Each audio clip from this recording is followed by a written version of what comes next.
Good morning, welcome to our Bodhi Day service.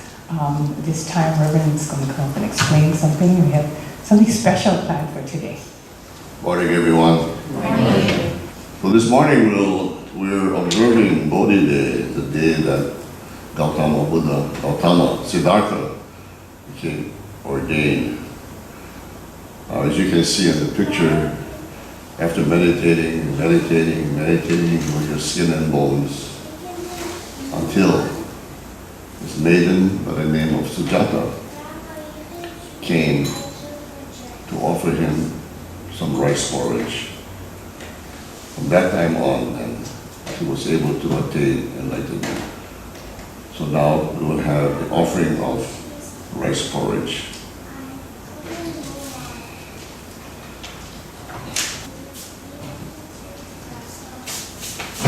Thank you.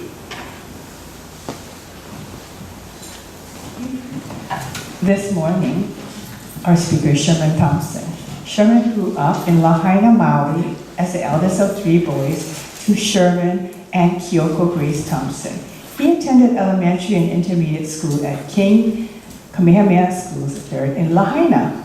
At age 13, he attended Kamehameha Schools in Honolulu as a boarder. After graduating, he attended Hawaii Pacific University majoring in business administration. He has been working with students at Kamehameha School's Kapalama campus as a dormitory advisor since 1974. Sherman grew up as a Buddhist in Lahaina, Maui. His grandparents, Yasuto and Sugi Shibao, and his mother, Grace, were devout Shin Buddhists and lifelong members of Lahaina Hongwanji mission. He attended Lahaina Hongwanji Dharma School, and he was a junior YBA member, a Boy Scout, and he was a Gakuen student. While he resides on the campus at Kamehameha Schools, he is a member of Lahaina Hongwanji mission and is on their Kyodan board. He also serves on the Hawaii Kyodan board of directors, Pacific Buddhist Academy, Board of Trustees, and Hopa Hongwanji Betsui board. So this morning, please welcome Sherman Thompson.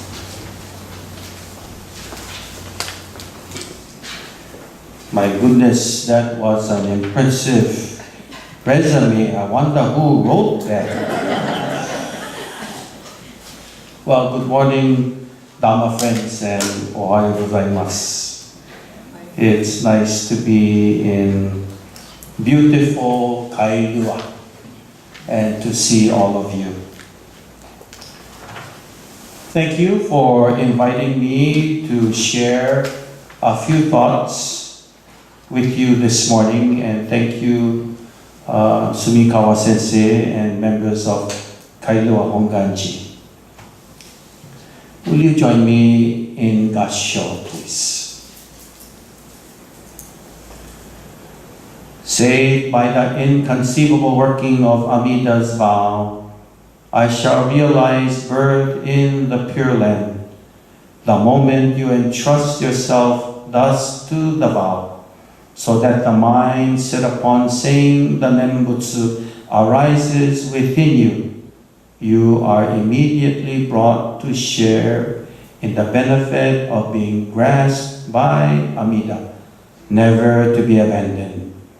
Know that the primal vow of Amida makes no distinction between people young and old, good and evil. Only Shinjin is essential, for it is the vow to save the person whose karmic evil is deep and grave and whose blind passions abound. Thus, for those who entrust themselves to the primal vow, no good acts are required, because no good surpasses the Nembutsu, nor need they despair of the evil they commit, for no evil can obstruct the working of Amida's primal vow. Namo Amida Butsu. Namo Butsu. Namo Butsu.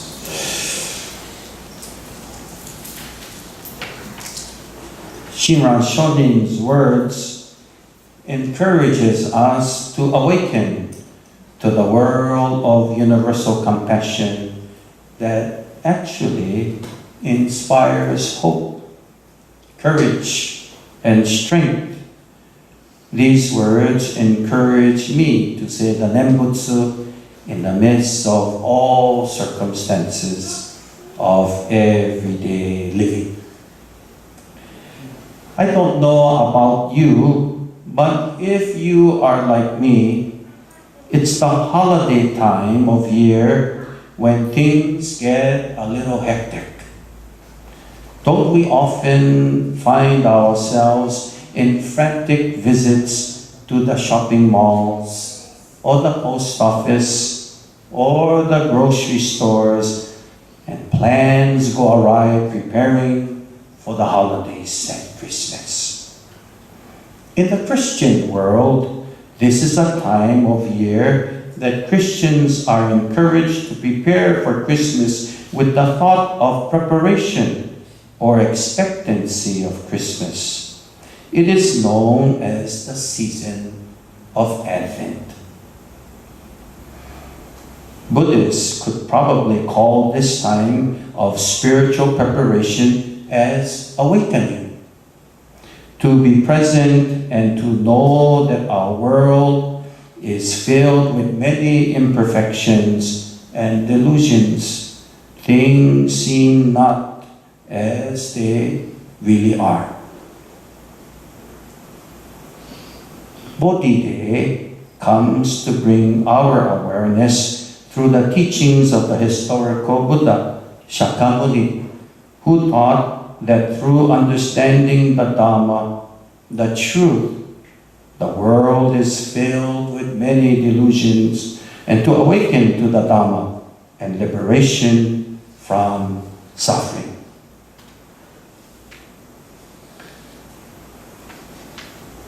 I have to tell you a story and break from my text over here.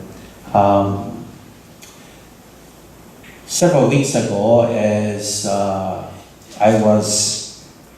had to go shopping. And didn't you know, shopping right now is kind of tight, yeah? And sometimes we get distracted frantically looking for a parking space. Well, it is this time that we are told that we need to slow down because everybody is in a hectic pace. It is this time of year that reminds us to listen for the Buddha's calling voice in Namo Amida Butsu, to awaken to the world of the Onen Butsu that is true and real, here and now. It is through the Buddha Dhamma that leads us from the worldly delusions to the path of awakening. Let us take this opportunity to praise the virtues of the Buddha, especially during this Bodhi Day observance. Recently, I was going through a book by Takamaro Shigaraki and came across an interesting point. I would like to quote Professor Shigaraki, who says, "Know that all the events of this world, whatever they may be, whenever they may be, are conditions that support the Nembutsu." Sensei says that these words urge him to say the Nembutsu many times or even just once. Because it happens as it does, he is always able to overcome even sadness or suffering and realize that a new way will open within his life. This is the Nembutsu of everyday life, the Nembutsu of everyday living that Shinran teaches us. I was wondering if Professor Shigaraki was referring to saying the Nembutsu to help me to realize that I needed to be more compassionate, to realize this woman who needed a parking stall more than I did. when the elderly lady out of nowhere appeared to pull into the parking stall just at the right time, at Times parking lot. While my blinkers were on even, she waved, and as she turned abruptly into the stall, it could have easily qualified for me to utter the expression, "Oh my Buddha." You know that kind of person, yeah? That drive, the steering wheel is right here, and you can hardly see, but I saw the hand waving like that, you know? Yes, right above the steering wheel. Some of you know, as was expressed in the resume of my hometown in Lahaina, Maui, and my long association with Kailua Hongwanji. As some of you may have wondered about my upbringing and connection with Buddhism and Jodo Shinshu, let me share a recollection. It wasn't long ago that I visited my hometown. The drive into West Maui on the new bypass highway affords a wonderful and spectacular view of the ocean and the coastline. But a glance upward toward the mountainside revealed the very dry and parched brown brush in the midst of luxury homes scattered along the slopes that have replaced the once green hillside of sugarcane fields. The sight of the neglected parched mountainside was a reminder of the truth of impermanence, that all existing things are transformed moment by moment. And if you grew up in a plantation village or a plantation town, you would easily recognize the term Hanawai man. It was a common expression that refers to those who work the land to maintain the flow of water, especially to the cane fields along the slopes of West Maui. If sugar still operated, the Hanawai man would certainly assure fresh water flow to the fields, keeping them green and pristine. Buddhist scholars frequently illustrate how the Dhamma flows to us, using water and pipeline as examples.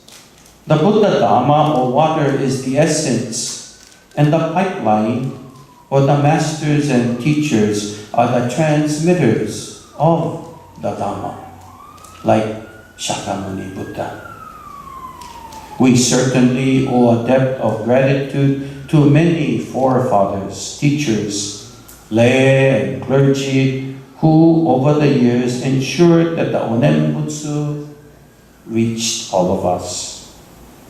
Like the Hanawai man, who ensured the flow of water, the Buddha Dhamma has been assuredly flowed to us. I would like to offer this closing thought with you. I want to share a religious poem that hung in my grandparents' home next to their butsudan, that today is parched brown, almost ready to fall off. It read in Japanese as, Mairu hakarai wo suru ni arazu, mairashite kudasaru wo matsu bakari nari. The poem was probably taken from a Japanese Jodo Shinshu publication during my grandfather's time. Reverend Hironaka from Lahaina Hongwanji translates these words as, do not calculate for going to, allow to be taken to, just only be waiting. According to Sensei, the poem expresses deep appreciation and rejoicing in Amida's working. Do not calculate for going to expresses the deep realization of the constant working of Amida. Just only be waiting reflects the humble attitude as in daily living, no matter what the circumstance may be. Reverend Hironaka emphasized that this waiting isn't necessarily a passive or negative kind of waiting, but one that is positive, affirming, a posture of waiting along with Amida Buddha. May the calling voice of Amida Buddha, even through words like this poem, awaken us even in the midst of stress or hardship or suffering. The words encourage us to entrust deeply and rely on Amida's working. Discard the working of the imperfect self.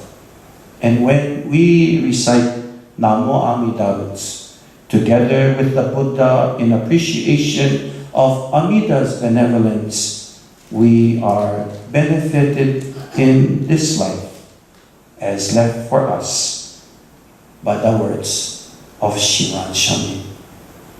Will you join me in Gassho? Namo Amida Butsu, Namo Amida Butsu, Namo Amida Butsu, Namanda, Namanda, Namanda, Namanda, Namanda. Thank you very much, everyone. Arigato.